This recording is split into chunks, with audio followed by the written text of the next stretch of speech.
your J. Okay? J is a function of x. And I want to evaluate J not at x star, but at x star plus epsilon A.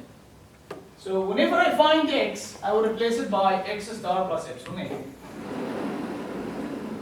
So T x star of t plus epsilon eta of t, x star dot of t plus epsilon eta dot of t, dt.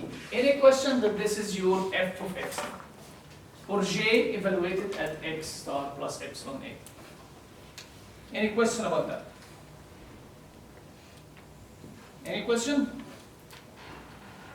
So let's differentiate if you agree, and it's a function of a single variable called epsilon. Let's differentiate df by d epsilon, and we're gonna substitute by epsilon equals 0 at the end. Well, I'm differentiating an integral. Luckily, the limits has nothing to do with epsilon, so carry the differentiation over. The integration of t naught t1 d by d epsilon for the following. Okay? Please bear with me for a minute.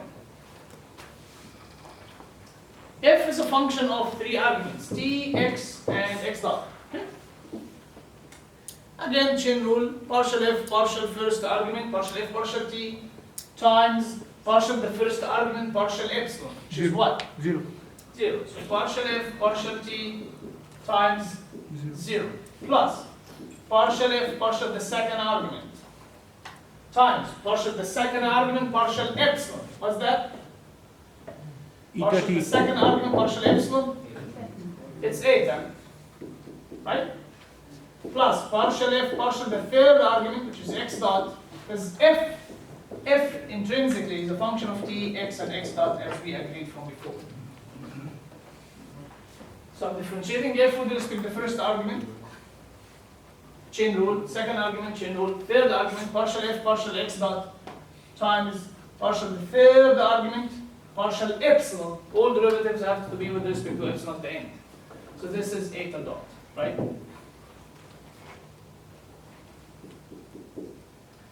And I'm substituting epsilon equals 0, meaning that I'm the optimal. This is a star, this is a star, dt, and this is equals 0 for all eta. Okay? Any question? If you have a question, please stop me. Any question? Any question, please? Okay, let's do it. So this goes away. Here I'm going to apply integration by parts. U times dv, so then I'm going to call this u, and this is dv. The result is uv, so this guy as is, times v, which is the integral of this guy. The integral of eta dot is simply eta, because I'm integrating with respect to time. Between limits, minus, this term here, minus, so uv minus v du. V, which is eta, du, I'm going to differentiate this term with respect to time.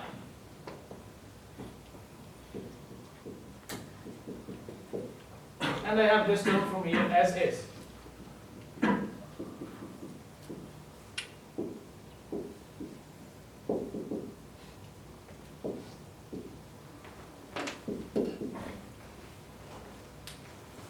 Any question about this blue statement?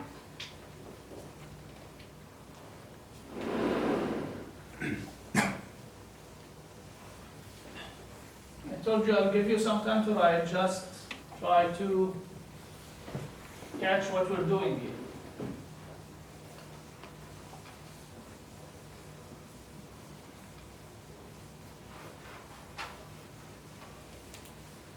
Any questions so far about the blue statement? Any question about the blue statement? Okay. I know that x star for sure has to be in the feasible domain. In other words, x star has to satisfy the boundary condition, has to connect the 2 points. Otherwise, I mean, we're talking about totally different things.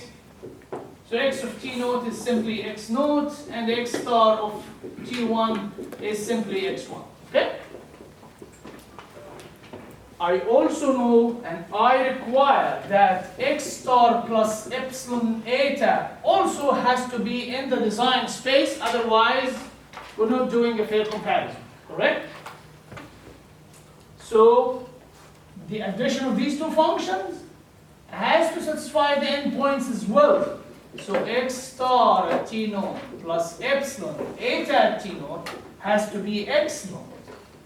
X star at t1 plus epsilon eta t1 is x1, correct? What do we get from these two statements? Epsilon eta t naught is equal to 0. This statement gives you what? Eta epsilon X. t naught. This guy is the same as this guy, so you get what? Epsilon eta t naught is 0. Yeah, so for any epsilon, so this is eta of t naught in particular is 0. Similarly, you get eta t1 in particular is 0. Okay? So this concept of perturbation has to be inside the design space. Is very important because it gave us now two very useful pieces of information. It constrains or it dictates what? It dictates that your perturbation function has to vanish at the endpoints. So you allow for, here is your x star, the magic x star. And I'm trying to perturb this x star and see if I'm still minimum or not. Perturb whatever you like, but your perturbation that you're going to add, I'm going to add a function to this guy, right? I'm going to add a function. Your function that you're going to add has to vanish at the endpoints in order to still satisfy these two boundary conditions, right? This is intuitive. And this piece of information is very useful because it says that eta vanishes at the endpoint, which means that this guy is 0. Okay? And now, what do we have? ED here. What do we have? Look at this. Look at this integral. Instead of rewriting things again, I have eta and eta. I'm going to take it as a common factor. Here is your bracket. Okay? This is at the star. This is at the star. So, this integral, which is a bracket multiplying eta, is equal to 0 for all eta that satisfies your conditions. For all eta. So, what do you get? What do you get? If this thing is 0 for all eta. What is inside the 0? So this bracket is indeed 0. d by dt partial f partial x dot minus partial f partial x is 0 for all time. This is a differential equation. Solve it to get your optimum function. Okay? So this is our necessary condition for minimization. If x star minimizes j, your j, then the following has to be true. Your x star has to satisfy this condition. Okay? This is the epitome of it. If you are just a problem solver and give no care about any mathematical details, this is the magic formula that you need to get. If you care about the mathematical details, here or there. Yes, please. Okay. Has any relation with Lagrange? It seems to be. It is. That's Lagrange. It's Lagrange. Right? Yeah. We're coming to that. We're coming to a reconciliation at the end. Any questions? So you're experts on applying this relation. If I give you a little f, you are experts on applying this relation. Any question? Any question, please? Let's have a couple of examples. A couple of real problems. Right? Anybody needs this thing? Maybe I can just give it here. Yes, one. Can you explain one more time what's the difference between x star, I don't know, dot in parentheses with x star t? Are they the same? Say it again, please. Fourth line, you have j, yeah, what is that? What do we call this? The dot thing. Yeah. This is the standard notation to say that x is a function.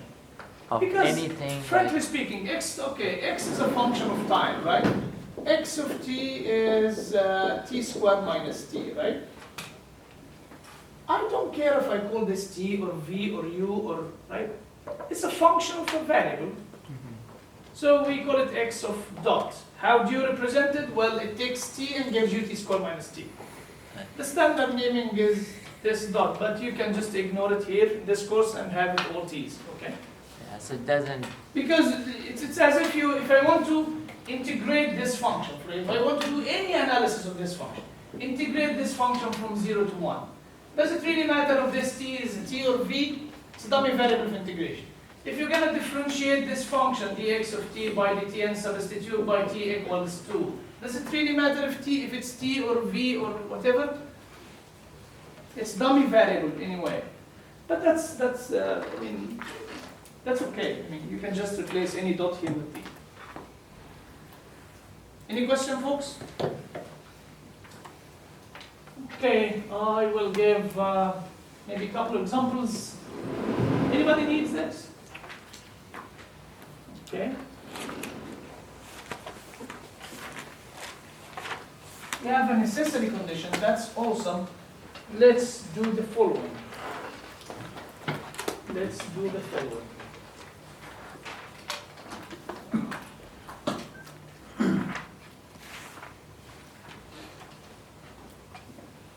I have 2 points in the domain, and I want to connect them, and I want to connect them in the, yeah, okay. Let's solve this problem first. So a very practical problem. We have j of x is the integral from 0 to 1 x of t, the example that I gave you at the beginning, dt, and I want to connect these 2 points, 0, 0, so x of 0 is 0, and x of 1 is 1.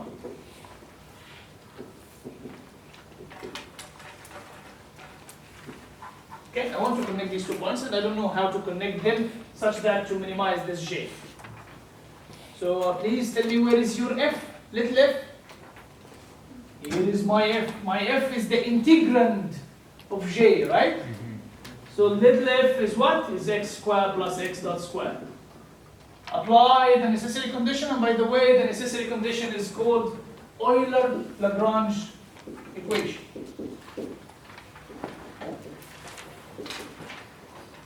They developed this calculus. It's called the calculus of variations. And the necessary condition, here it is. Okay? Just to give you also the mathematical technicalities, when you have a function, to minimize a function f, how to minimize it, function f of x or j of x, we say dj by dx is 0, right? Or dj is 0. This is first derivative. When it's a functional, we say the first derivative is 0. But we say it in the following way. We say the first variation, this is why it's called calculus of variation, is 0. This is actually equivalent to your Euler-Lagrange equation.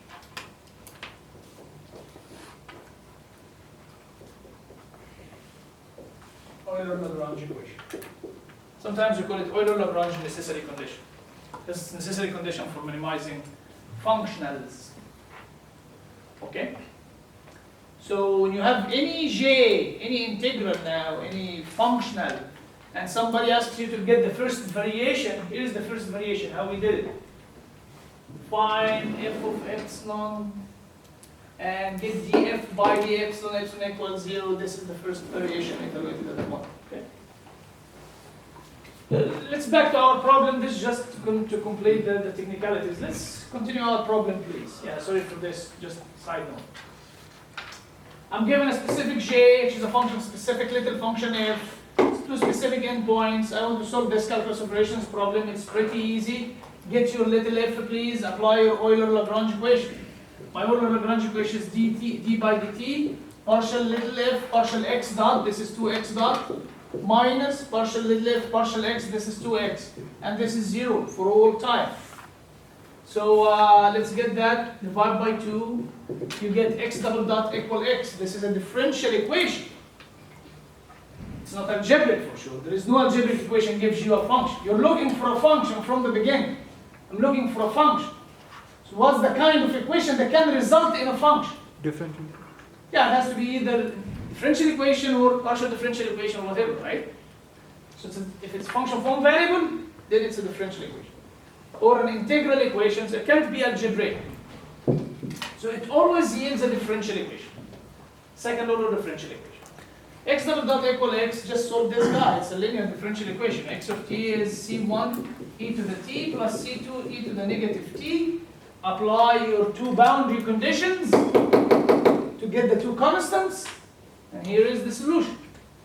It is actually sine of t over sine of 1. If you don't like sines, then it's et minus e negative t over e1 minus e negative 1.